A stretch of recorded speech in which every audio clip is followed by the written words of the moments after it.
Príjemné nedeľné predpoludne, milí diváci Slovenskej televízie. Sledujete 37. vydanie relácie Odpovede z obrazovky.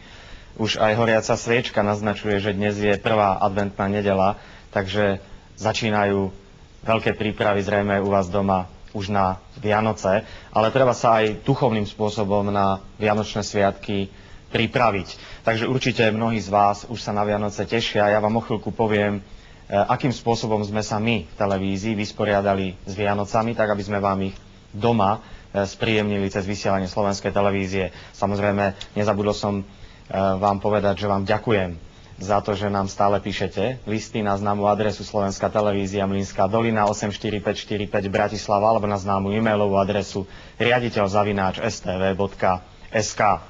Takže poďme na to, čo sme pre vás pripravili na Vianoce.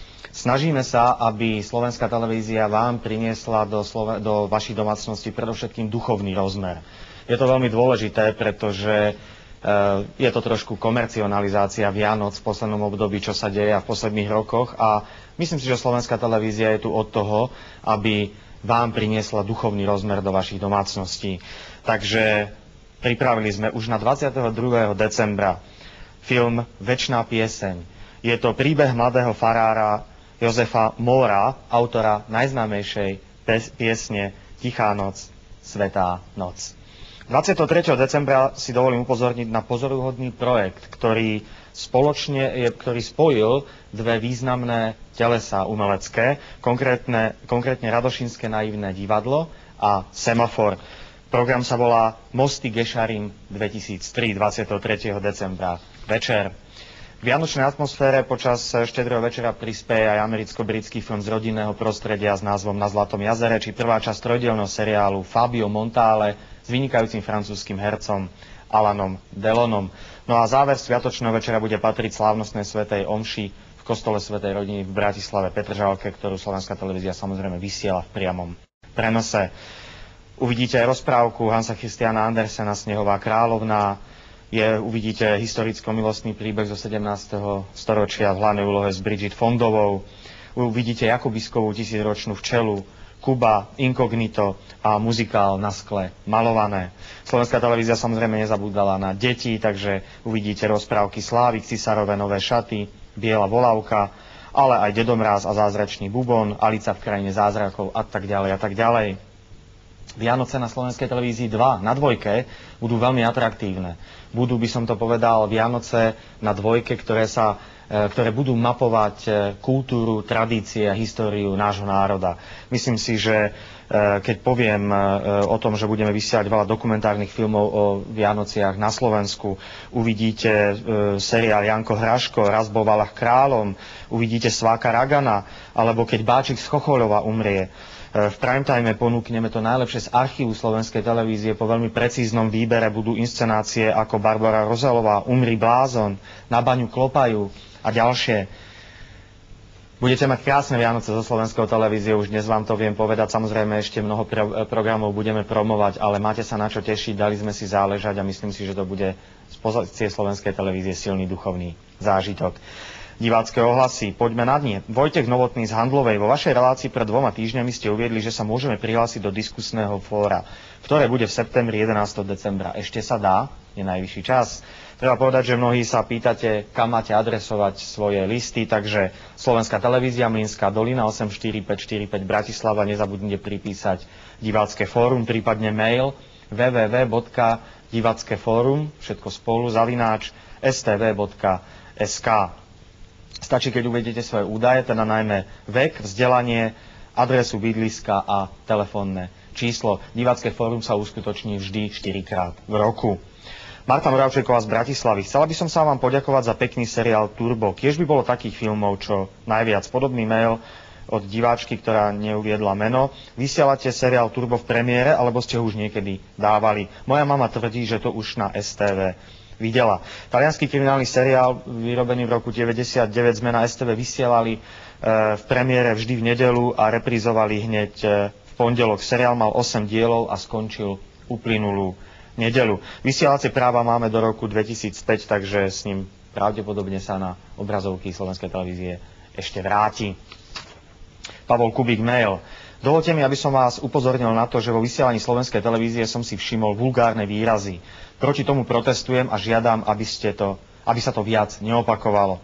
Uvítali by sme, keby bol tento divák konkrétnejší a presne povedal, kde tie vulgárne výrazy boli, pretože treba jasne povedať, že vulgárne výrazy na slovenskú televíziu, do slovenskej televízie nepatria. Podobný postreh mal aj William Lazar z Popradu, ale ten už bol konkrétnejší. Pozeral som slovenský film Baščovanský a Zať, no čo je veľa, to je veľa. Toľko vulgárnych výrazov. Podľa nás takýto film nepatrí vôbec na televíznu obrazovku, a ak tak, až po 24. hodine. Vo filmoch a seriáloch to väčšinou ovplyvniť nedokážeme, je to vec tvorcov, ale máte pravdu, že ovplyvniť vieme nasadenie takýchto filmov, takže dáme si na to pozor a naozaj takéto filmy už budeme vysielať vo vhodnom čase, teda po 22. hodine. Teraz si pozrieme upútavku na zajtrajší film, respektíve cyklus stretnutia Slovenská a česká hraná tvorba prinesie vo vynikajúcom obsadený film Demokrati. Pondelok 1.12. na STV1 o 20. hodine 35. minúte s vynikajúcim hereckým obsadením. Upútavka, nech sa páči. A tu si odteraz budeme tykať. Aj na ulici? Ľúbostný trojuholník v réžii Jozefa Zachara v tragikomickej adaptácii románu Janka Jesenského. Dosť! Nestrpím v úrade anarchistu! Dlho očakávaní Demokrati v pondelok večer na jednotke. Mám tu programové otázky. Divák z Banskej Bystrice. Čo budete vysielať po seriáli Medikopter 117? Seriál končí 47. časťou v piatok 12. decembra. Do konca roka už na piatky nenasadzujeme nový seriál, takže bude už vianočná programová štruktúra. Od nového roka bude piatok večer o 21. hodine vyhradený filmom. Seriály budú v pondelok a v útorok večer o 20. hodine a budú to seriály európskej produkcie. Divák Juraj píše mail. Dozvedel som sa, že relácia Ryby, rybky, rybičky sa od nového roku už nebude vysielať. Na Slovensku je registrovaných viac ako 100 000 rybárov. Aj ďalšie tisícky ľudí túto reláciu radi pozerajú. Vysvetlíte dôvod. Ďalší vášnivý rybár, pán Jelínek, píše takisto mail. Takúto reláciu nám rybári z okolitých krajín závidia. Čo viedlo slovenskú televíziu, aby od januára 2004 túto reláciu nevysielala? Áno, bola to sympatická relácia, už aj z toho dôvodu, že sa volá rybičky a viete, že ja som rybníček, takže by som mal mať záujem na tom, aby táto relácia vysielaná bola. Ale fakt je taký, že sme sa nedohodli s producentom tejto relácie tak, aby boli podmienky obojstranne výhodné, takže sme sa nedohodli, taký je život, ale my určite prinesieme niečo pre rybárov v novej štruktúre od budúceho roka. Budeme sa snažiť cez iný typ relácie, takže verím, že o svoje informácie neprídete. Andrej Sklenarík z Modry. Želám vám veľa úspechov vo finiši na štart novej vysielacej štruktúry. Zdá sa mi, že v STV ste vsadili na niektoré zvučné mená. Som zvedavý na Superquiz a talk show Andreja Vatkerty. O nových tvárach som v slovenskej televízii hovoril už minule. Samozrejme, snažíme sa, aby v tejto televízii pracovali špičkoví profesionáli. Ľudia, ktorí perfektne ovládajú svoj fach, svoje remeslo. A samozrejme prichádzajú známe tváre, aj tie, ktoré ste spomenuli. Samozrejme, čo sa týka Superkvízu, na ktorý ste zvedaví, je to nová forma vedomostnej súťaže, nová forma vedomostného kvízu. Všetci, ktorí radi súťažíte, prosím vás, píšte naďalej na našu adresu Slovenská televízia, Mlynská dolina, 84545 Bratislava a napíšte heslo Superkvíz. A môžete sa dostať do súťaže a vyhrať zaujímavé ceny. A tvárou spätou so Superkvízom nie je nikto iný ako známy, obľúbený moderátor Peter Kočiš. A tu máme upútavku na Petra Kočiša. Nech sa páči. Peter Kočiš. Onedlho sa stretneme pri relácii Superkvíz. Teším sa na vás. Nový začiatok.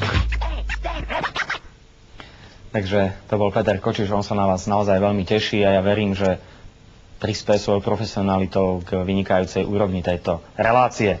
Technické otázky. Miroslava Vlachovská z Bratislavy. Píšem vám v mene 83-ročnej matky, ktorá má v hornej časti obrazovky už dlhší čas zelené obdĺžniky neumožňujúce riadne sledovanie programu. Predpokladám, že je to spôsob slovenskej televízie na neplatičov. Moja matka však platí v rámci inkasa sumu určenú osamelým starým osobám aj základný program UPC. No, nie je to tak. Nie je to tak, že to je spôsob STV na neplatičovi, keď musím povedať, že je to zaujímavý nápad. Ďakujem zaň, pani Miroslavi Vlachovskej, začneme sa týmto nápadom vážne zaoberať. Možno, čo sa týka mamičky pani Vlachovskej, ide podľa môjho názoru ale o chybu obrazovky, takže predpokladám, že to skôr je technický problém, ktorý je v televízore teda mamičky 83-ročnej pani Vlachovskej, takže tam zrejme bude problém.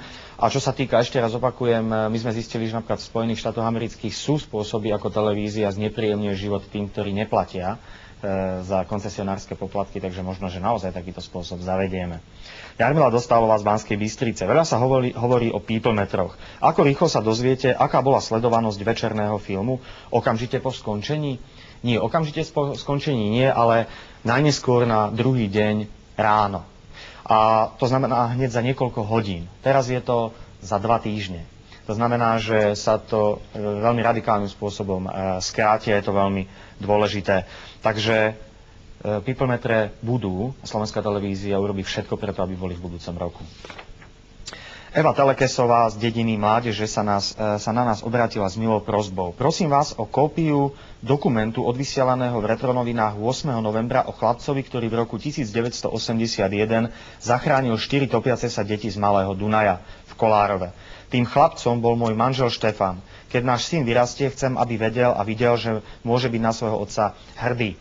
V tomto prípade som urobil samozrejme výnimku, pretože ide o výnimočnú udalosť, výnimočný životný počin.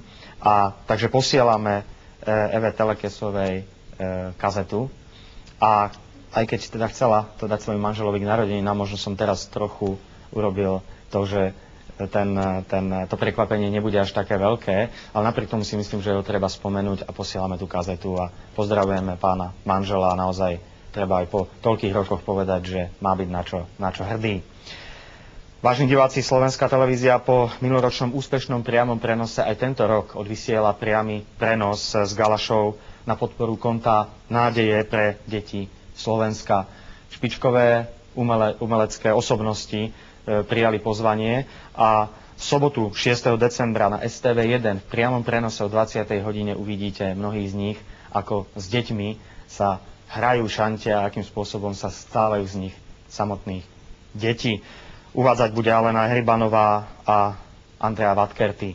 Nemám čo viac k tomu dodať. Pozrite si upútavku, nech sa páči. Hodina deťom. Benefičný koncert pre všetky deti, na ktorom vystúpia známi slovenskí herci a speváci v postavách, v akých ich nepoznáme.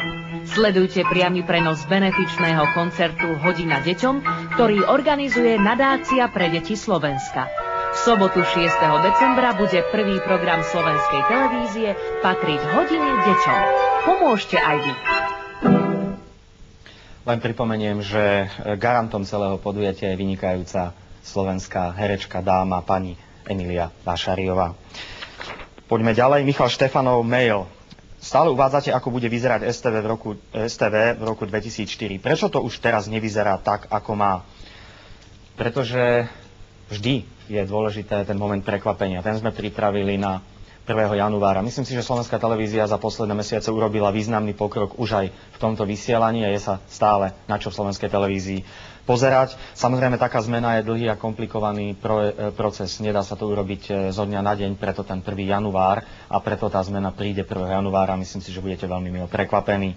Divák Stano z Povazkej Bystrice. Vysielanie STV sa zmenilo k lepšiemu, ale stále to nie je ono. Ako hokejový fanúšik uvítal by som prenosy z ST Extraligy aspoň 3-krát do týždňa. Veď ten prenos nie je taký drahý. Nie je to celkom tak, tie prenosy sú naozaj veľmi drahé. Poviem vám len, že Slovenská televízia za športové práva na budúci rok vrátane olympijských hier vydala 110 miliónov slovenských korún. Dobre počujete, 110 miliónov slovenských korún, takže je to veľmi veľa peňazí. Myslím si, že hokej aj v Slovenskej televízii naozaj neúrekom a treba dať priestor aj tým, ktorí neradi povedzme hokej sledujú. Anita Tesárová z Osenca. Avizovali ste, že budete mať vlastnú športovú moderátorku. Za všetky dievčatá a ženy, ktoré zaujímajú šport, som rada a držím jej palce. Kedy uvidíme? Pôvodne sme chceli, aby ste ju videli už v novembri, ale rozhodli sme sa, že ju uvidíte v rámci nového štartu od januára. Volá sa tá dáma Ľubica Kostercová. Je to, myslím si, že veľmi pekná a talentovaná dievčina. Konec koncov pozrite si ju spolu so mnou. Nech sa páči. Ľubica Kostercová. Od nového roku sa budeme stretávať pri športových správach. Nový začiatok. Tak vidíte, nikdy nás to nenechajú dopozerať, vždy to tak ustrihnú, máme málo času, ale myslím si, že Ľubica Kostercová je dáma, ktorá priláka ešte viac mužov k športovým správam. Milí diváci Slovenskej televízie, ďakujem vám za pozornosť. Končí sa 37. vydanie relácie Odpovede z obrazovky. Stále vám ďakujeme za vašu priazeň, ďakujeme vám za vašu trpezlivosť. Prežite krásnu prvú adventnú nedeľu, prežite krásny týždeň a tú druhú adventnú nedeľu sa na vás opäť teším. Dovidenia.